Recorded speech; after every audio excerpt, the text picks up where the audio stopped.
We are in a series called Upside Down, Living the Kingdom Way. And that is going to be problematic because it's not on that screen. We'll figure that out in a minute. Well, forgive me if I'm looking at the screen and looking at you, just so I know where I am. When I was in preaching school, the instructors would tell us, you be on your best behavior because you're representing the school. And over and over and over and over and over again, we would hear this, be on your best behavior because you're representing the school. Anything you do is reflecting on the instructors and the school. And we heard this over and over again. It's like they didn't think it was going to get through to us, so they kept repeating it, kind of like when your mom has something she wants you to do and she keeps saying something, or maybe your wife has something she wants you to do and she keeps saying it. And so over and over again, we kept hearing this. Well, after my first year, I thought I had it down. Like, I'm good. I don't have to worry about, getting in trouble. I'm going to be on my best behavior wherever I go, not do anything dumb. And so we go to visit a supporter in the South. We get on a plane at, 3 o'clock in the morning, 3:30 in the morning. It was early. All I know is I was like, I'm not doing this again. That is way too early.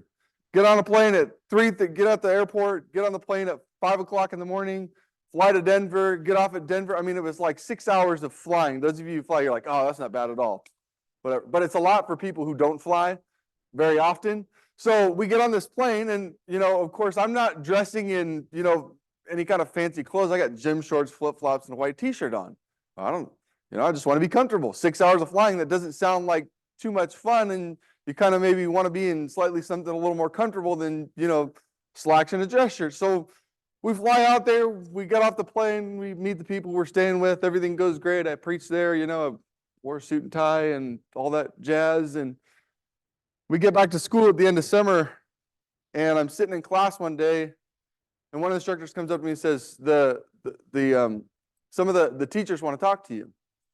And we get up there, and they start talking to me about some of the things that this group we went to see complained about, like the fact that I was wearing gym shorts and a t-shirt, which I didn't know any better. Okay, I didn't know you were supposed to dress nice when you went to go visit. You got off the plane to visit a congregation. Didn't even know what I was supposed to do. I just trying to be comfortable, right?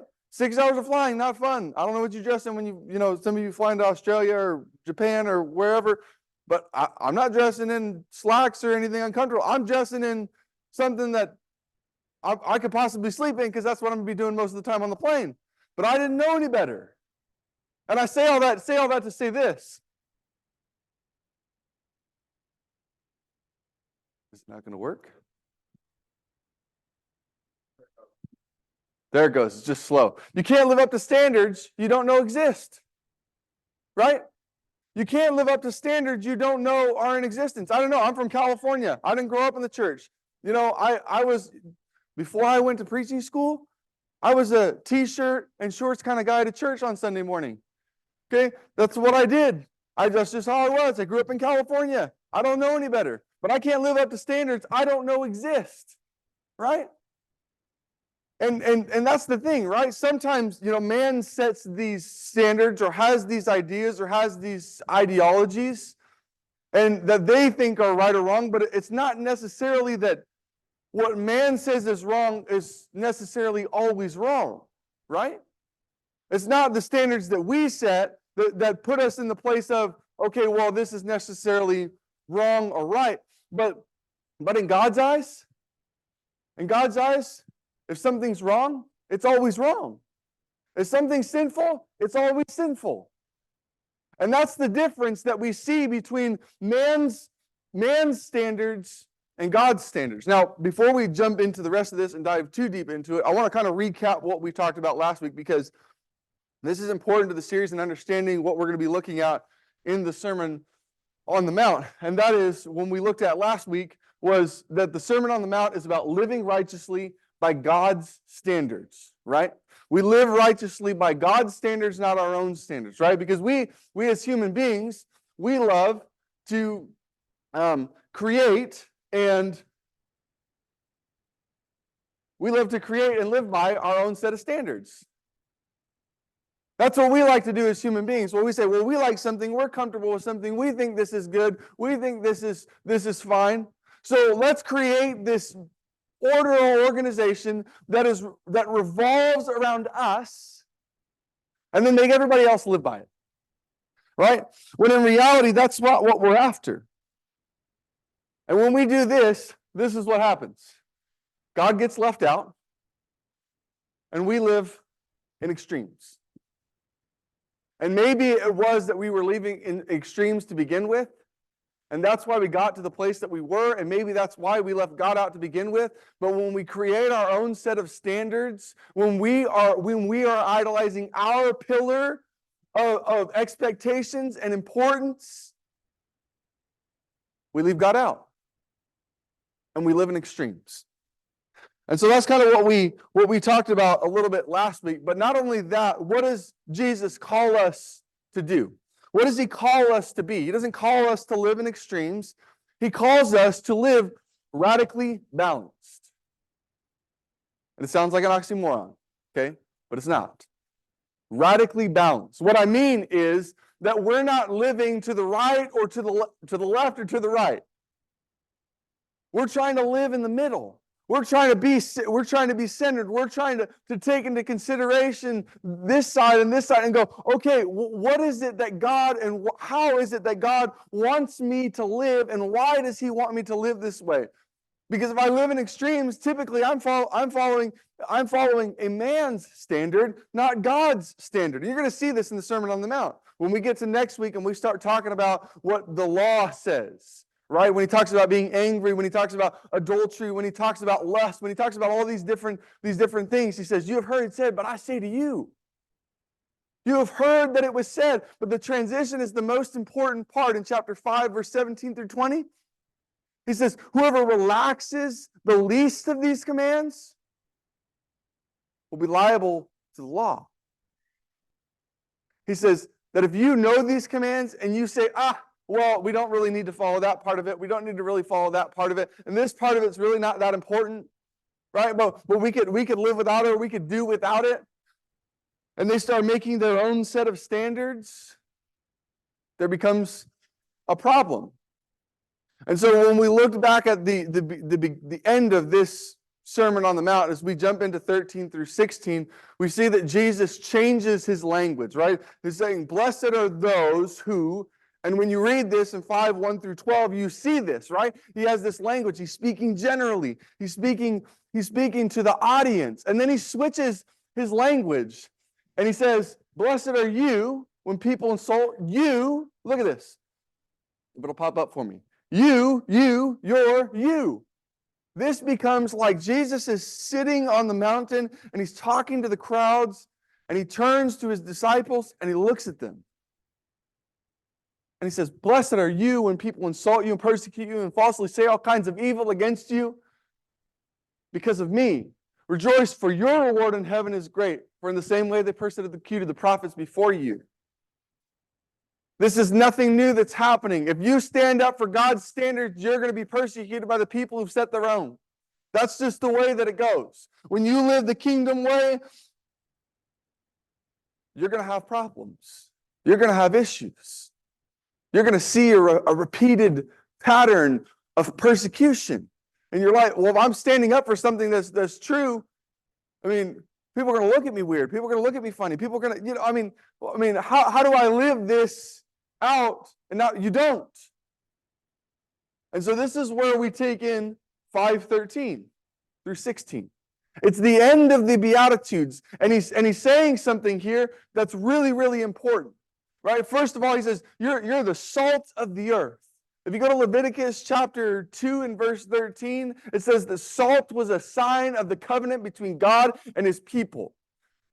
That it was that they would put this on their food that God expected them to use. Not only was it that, but in the first century, this was a preserving element.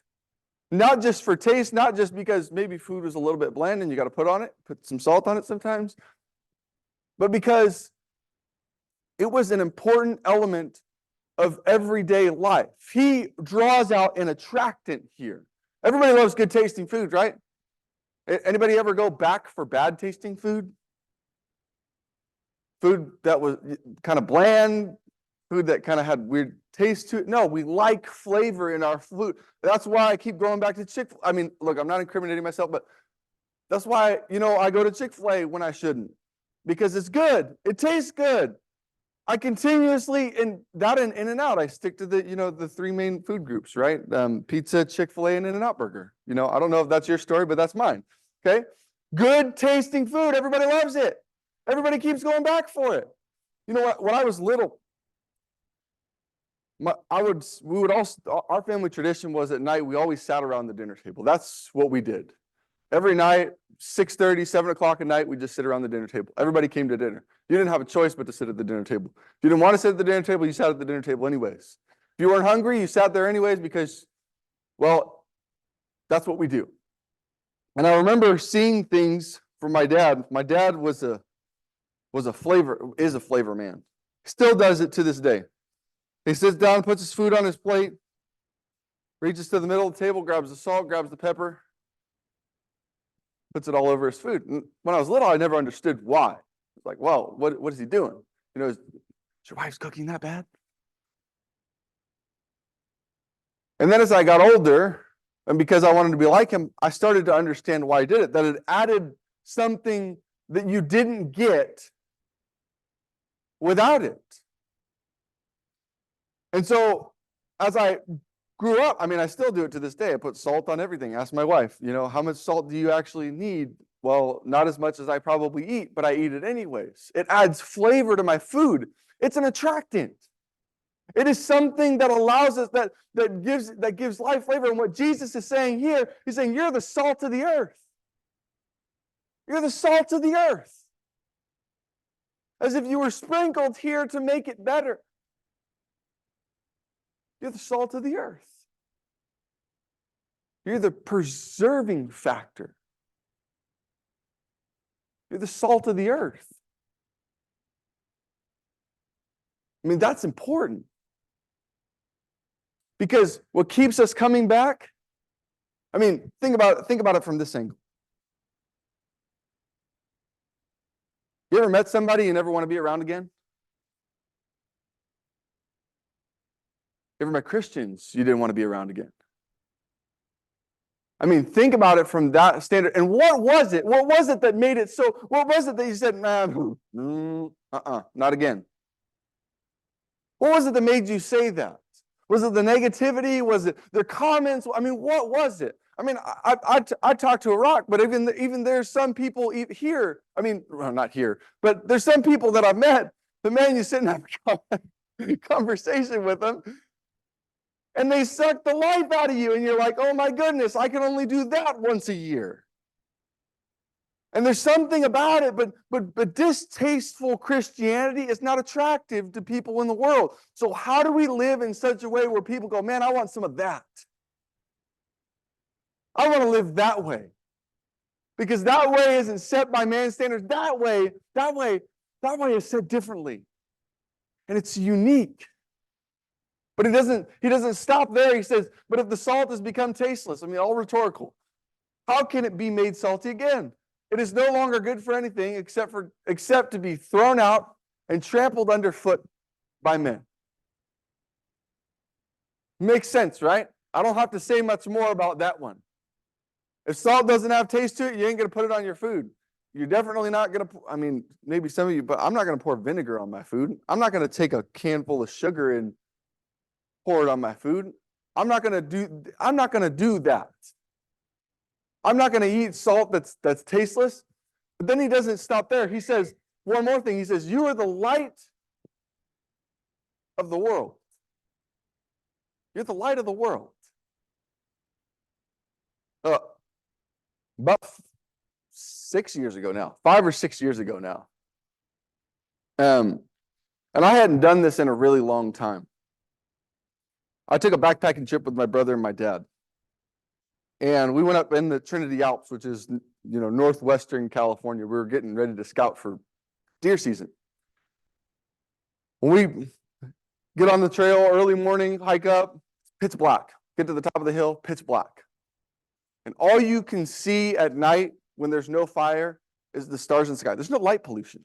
Zero. Not like, I mean, maybe some of you forgot because you live in the city so long what a sky without light pollution looks like, but try to go backpacking and look at that light. But the other thing that you notice about light is that when it's dark, that's what your eyes are drawn to. I mean, think about if you've ever been in a pitch black room, somebody turns on a flashlight. Think about if you've ever been in a pitch black state and you see a fire on the side of the hill. I mean, it's the thing that your eyes are drawn to. You see it, and maybe if you're curious enough and desperate enough, you walk toward it. Or maybe if you see it in the sky, you observe it and you go, wow, that's beautiful.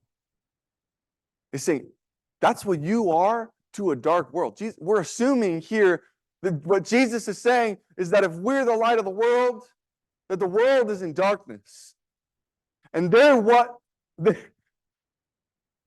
light is what they see in a dark world. They see us. And the people you may be the only version of Jesus they ever see. You may be the only version of God that they ever see. You may be living a certain way. I mean, I've had this happen several times. I used to go to the gym in Tulare. And when I first went there, I didn't know anybody. So it was a little awkward. And I remember, I mean, if you've ever been to a gym, sometimes when you first get there and the guys who've been there a long time see you, they give you that awkward stare down like they're competing with you to lift weights. Okay, you know what that's like? Maybe not. It's kind of weird. But in my mind, it's like at the same time, I'm a male, and so I'm like, okay, all right, you want to compete? Let me get the 40 pounds, and and start doing my curls over here, but eventually I changed my mind about that. Eventually, I said, everybody who makes eye contact with me, I'm going to talk to. I need to make friends, and so I started making friends in the gym, and by the time I had left Tulare, I mean, I knew everybody that came at the same time as I did. And everybody knew what I did. And everybody knew what my life was about. And everybody knew who my life was centered around. And even though I wasn't perfect all the time, they knew that I loved Jesus and he was at the forefront of my life. And there were several times where they were having spiritual difficulties or life problems. And they didn't know anybody else. So guess who they came to? Guess who they looked to see it? In a dark world, people look for light. If it's pitch black, people look for light. If you're desperate enough, you look for light. The world we live in has light on it, but it is not in light. Disciples of Jesus are called to live as lights of the world, but I want you to pay attention to what he does here at the end. He says, a city set on a hilltop cannot be hidden. And then he says this, nor does anyone light a lamp and put it under a basket, but on a lampstand, and it gives light to all who are in the house. Now, this is the way I want you to think about this, because Jesus kind of works backwards here. If you're paying attention to the words that he uses, what you'll see is that he talks about this: a world, a city, a home. And he works from the home forward. Being lights in the world starts with what we do in our home. Being lights in the world starts with how we're raising our families, starts with how we're treating our spouses, starts with a change in my mind that leads to a change of my action. But not only that, it kind of looks like a flashlight, doesn't it? It kind of looks like a flashlight in the sense that when you look at a flashlight, the light starts in one place and spreads out. We seem to look at this wrong at some points in time. We seem to go, we need to be lights to the world, right? But that's not the way that Jesus is working this. The way that Jesus is working this is he works it backwards. And he says, if you're a light in your home, you can be a light to your city. And if you're a light to your city, guess what? You can be a light to the world, but you need to start in your home. And even deeper than that, you need to start with you. No light starts wide and goes small. It starts in one place. Think about the sun. It starts in one place and spreads out. Look at the impact the sun has on the planets that orbit its solar system. It's not that, okay, well, you got this little, ball of light that hits Neptune. No, it's a widespread light. And it not only is it doesn't even start in one point, it's 360 degrees. And you think about that, and you start to go, okay, if I can understand this,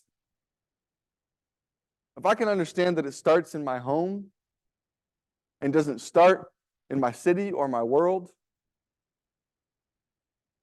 maybe if I made an impact on the people that I was living with, maybe if I made an impact, I mean, this is more prominent in first century Judaism because they all lived together. You lived with your dad and your grandpa and your mom. I mean, you had multi-family homes. This is not separate. It's not like, my parents live in a house in Woodland and her parents live in a house in Ripon. No, it was like we were all within the same vicinity. And this is the kind of idea that it's grasping, is that it starts with one little change in your life that impacts your home. And if it impacts your home, people are going to start to wonder, what are they doing that I'm not? But let's not forget what this is really about. Let's not forget that this is about letting your light shine, not shining your light. Right? Let your light shine before men in such a way that they may see your good works. And do what? Glorify your Father in heaven, not you. Not your good works, not good what you're doing, but your Father in heaven. There's a bigger goal than this. Is that when we're living as lights of the world and salt of the earth, we're not trying to do it for ourselves. It has to be for God in His glory. That's what we're living for. If it's for me, I'm doing something wrong. If I'm living to just, hey, man, look how righteous I am. Got a coat on today. That's not, I'm not doing that for that. I'm not trying to live that way. I mean, that's just, basically, anyways. But it should never be about, our works should never be about or for us. If they're about or for us, we need to do some re-examining. We need to do some reconfiguring. We need to do something that's going to get us to go, okay, I want to live this way, but why am I living this way? I've had to ask myself that question before. You ever had to ask yourself that question? I'm living this way, but am I living this way for me, or am I living this way for something bigger than me? Am I living this way because I want people to see me, or am I living this way because I want God to see me? What's more important? Is it more important that I know God or that God sees me, or is it more important that other people see me? This is the argument that Jesus is going to make in Matthew chapter 6. It says, when you pray, don't be like the hypocrites and stand on the street corners and shout. When you give alms to the poor, don't sound a trumpet. Matthew chapter 6 verse 1 says, beware of practicing your righteousness before men. Beware of practicing your righteousness before men. Why? Because sometimes we do it to be noticed by them. And that's not what it's about. It's about getting others to glorify God. It's about getting them to see. And not, it's not always saying something, right? It's not always saying, it's not always people asking and you saying. Sometimes it's just you living, leading by example. I mean, you want to talk about a powerful form of evangelism? Live your life the way that Jesus wants you to live your life. And I'm telling you, people are going to look. Not because you're doing it so that they'll look, but because you're trying to live the way that God has set up for you. People will see it. They will. They'll notice things. Why don't you do this? Or why don't you say this? Or why aren't you acting like this? Or why don't you involve? I mean, they're going to wonder. What is it? Why is it? How is it? But here's the thing you've all been waiting for this morning. Okay? This is the thing that's vitally important. And it's something that because of our culture that we live in, we've somehow drawn this maybe more subtly into the church than we'd like to admit, right? We need to stop making God revolve around us. If we're going to live as salt of the earth, light of the world, those people, they revolve around God. God doesn't revolve around them. But the culture tells you, the culture in our world, modern day America, tells you that God should revolve around you and your life and what you're doing and how you're doing it. Because here's how it goes. Here's how it goes. Your sports, okay, I'm putting it in order of importance, of course, right? Of order of importance. Sports, family, hobbies, right? Hobbies. Friends. And then, right at the very bottom, God. Right? It's last.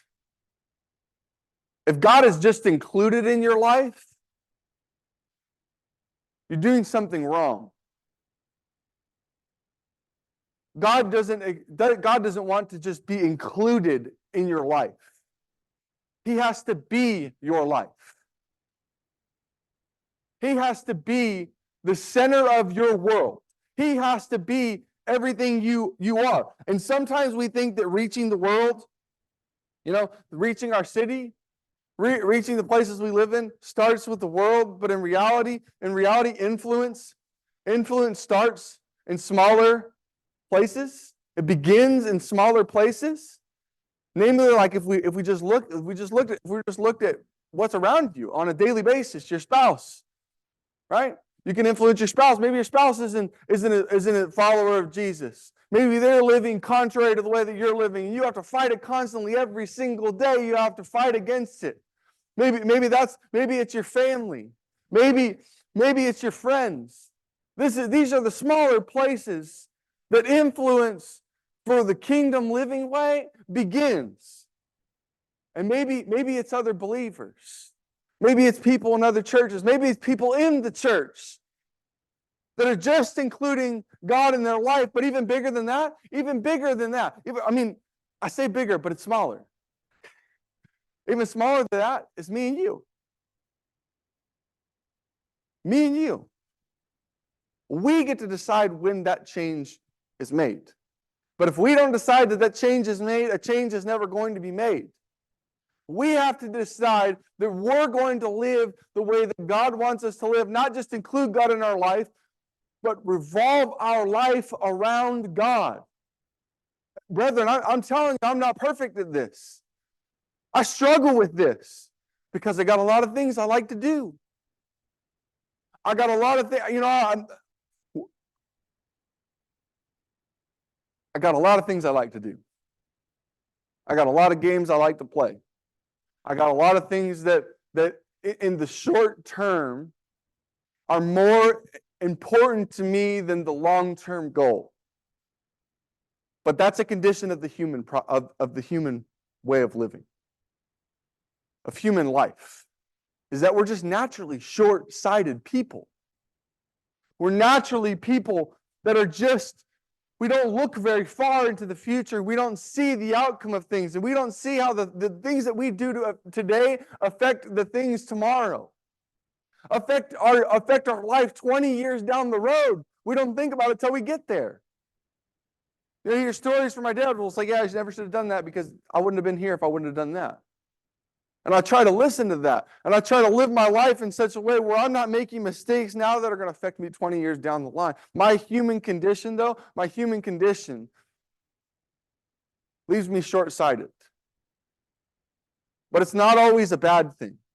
You have to, and this is, in reality, what has to happen. Change begins with an inward decision for an outward transformation.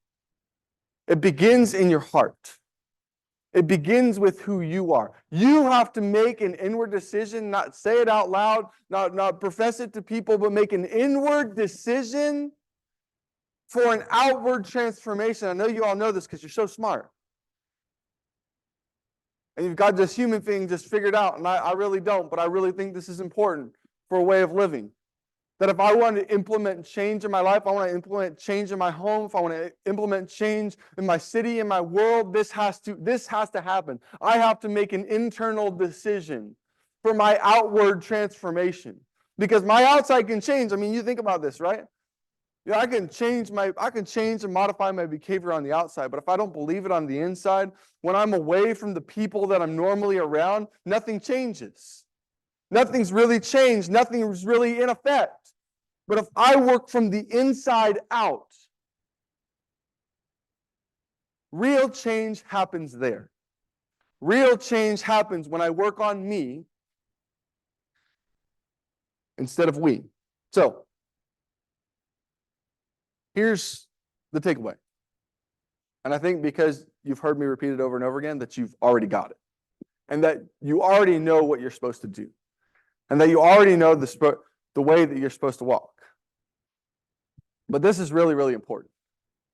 And it's really, really bright. Okay? Because I don't want you to forget.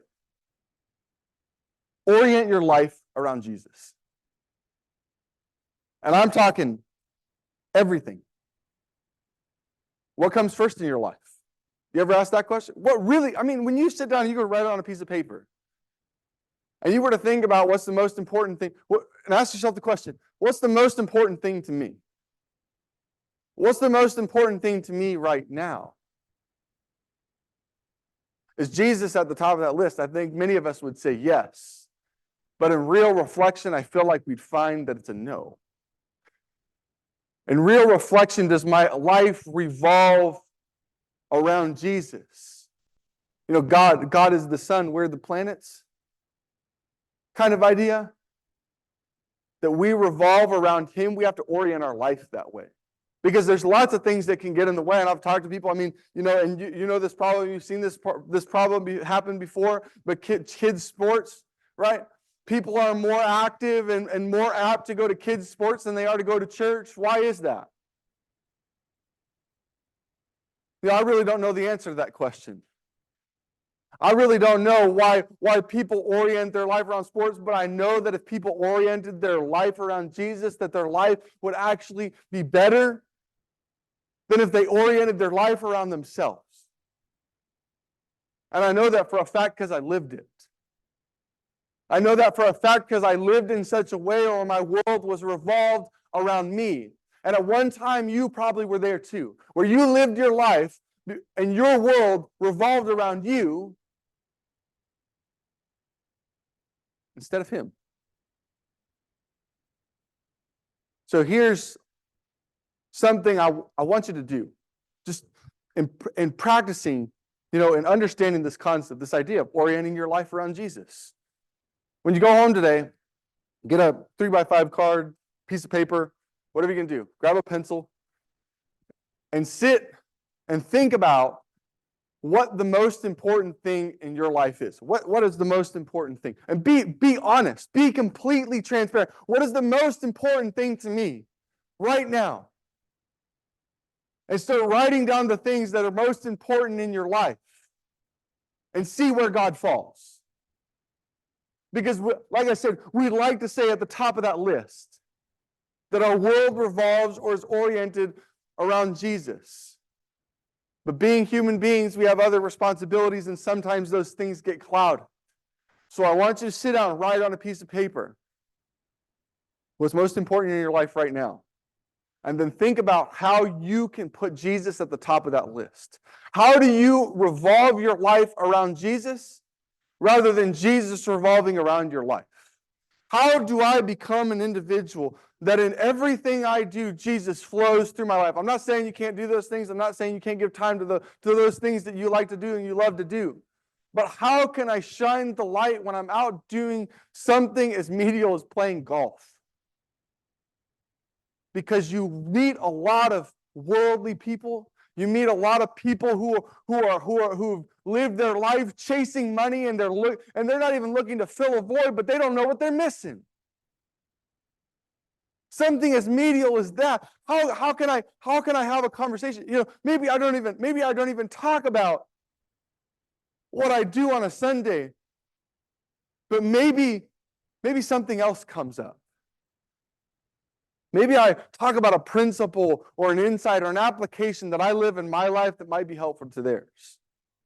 Maybe I just focus on becoming their friend so that I can have an opportunity to share with them the greatest message the world has ever seen.